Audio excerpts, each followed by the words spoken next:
Hola estudiante, en el video anterior mencionamos la democracia representativa, en la cual los ciudadanos no toman las decisiones de gobierno directamente, sino a través de sus representantes, es decir, que el pueblo gobierna indirectamente, por lo que también aludimos al término democracia indirecta. Sin embargo, hoy explicaremos lo que podría interpretarse como una excepción muy curiosa a esta regla: los mecanismos de participación ciudadana.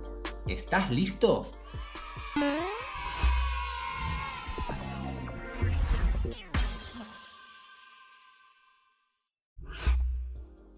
En 1994 se reformó nuestra Constitución y se incorporaron algunos mecanismos para que los ciudadanos puedan participar en algunas decisiones de gobierno, en situaciones particulares y reglamentadas por la ley.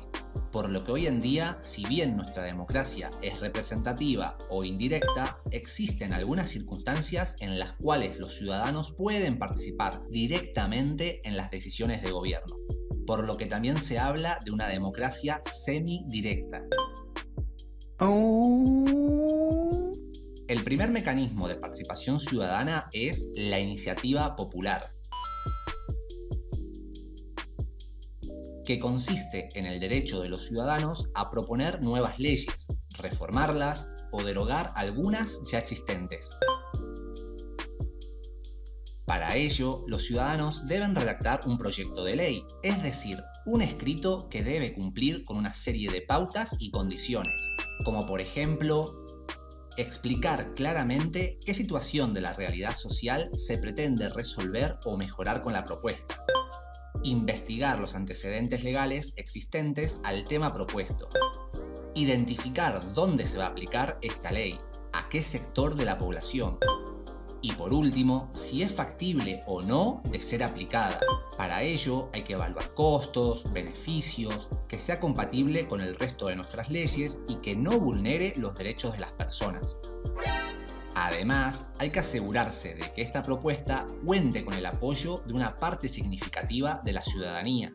Por lo tanto, los ciudadanos deben juntar un número de firmas que no puede ser inferior al 1,5% del padrón utilizado en la última elección de diputados nacionales y deberán encontrarse distribuidas en por lo menos 6 distritos.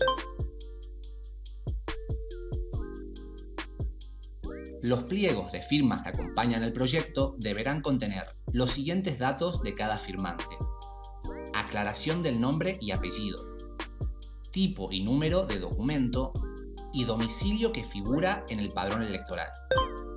Finalmente, el Poder Legislativo asumirá el compromiso de tratar ese proyecto dentro del año de su presentación, por lo cual, cumplir todos los requisitos no quiere decir que la iniciativa popular se convierta definitivamente en una ley.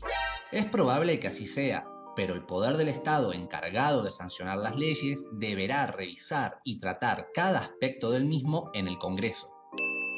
Algunos ejemplos de leyes actuales logradas a través de la iniciativa popular son la ley número 27330, que prohíbe las carreras de galgos y de cualquier otra raza en todo el territorio nacional. Imaginen a esos pobres perritos que eran explotados cruelmente para el entretenimiento y beneficio de unos pocos. ¡Ay, no! La ley número 27350, que autoriza el uso terapéutico del cannabis para atenuar o aliviar dolores, por supuesto, siempre que medie una prescripción médica.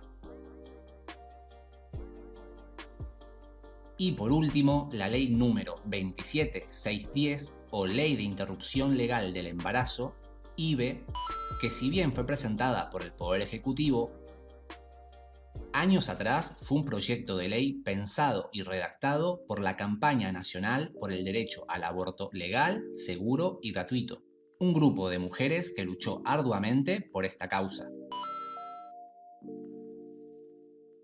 De esta manera, vemos cómo el pueblo puede organizarse y pensar proyectos que modifiquen la realidad social de una gran parte de ciudadanos, o la comunidad toda, en pos de lograr alguna mejoría, siempre que se cumplan todos los requisitos y plazos legales y se cuente con la aprobación del Congreso.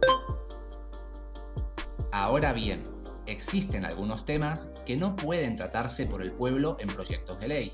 El artículo 39 de la Constitución Nacional reza lo siguiente: no serán objeto de iniciativa popular los proyectos referidos a reforma constitucional, tratados internacionales, tributos, presupuesto y materia penal. Es decir, que no se admitirá iniciativa popular sobre cambios en nuestra Constitución, desconocer tratados internacionales, modificar los impuestos, dirigir el presupuesto del Estado o alterar cualquier aspecto relativo a los delitos y a las penas, dado que son temas esenciales para el funcionamiento del Estado y el ejercicio de nuestra democracia. Veamos un ejemplo que justifique dichas restricciones. Seamos honestos, no a muchas personas les encanta pagar los impuestos, pero estos financian muchas funciones públicas necesarias. Y si los ciudadanos tuvieran la posibilidad de modificar o suprimir los impuestos, muy pocos estarían dispuestos a pagarlos. De esta manera, se podrían afectar derechos sociales fundamentales de toda la población, ya que sin fondos públicos se dificultaría sostener, por ejemplo, la salud o la educación pública.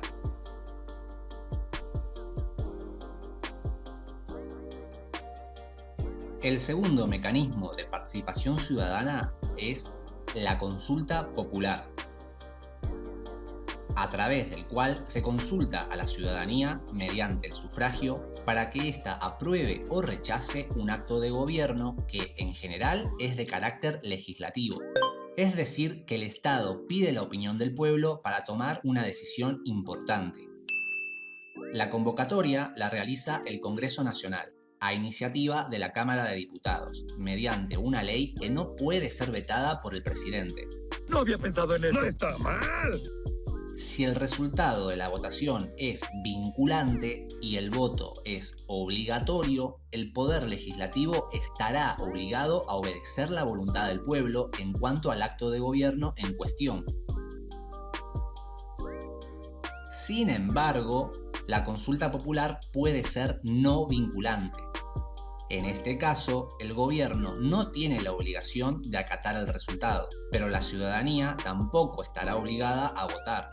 En este caso, la consulta popular puede ser convocada tanto por el Congreso o por el presidente de la Nación.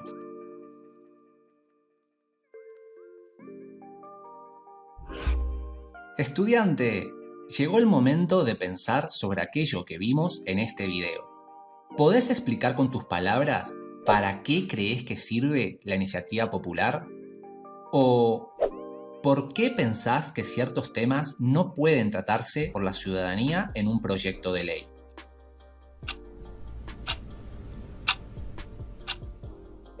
Podés dejar tu respuesta en comentarios. La leeré pronto.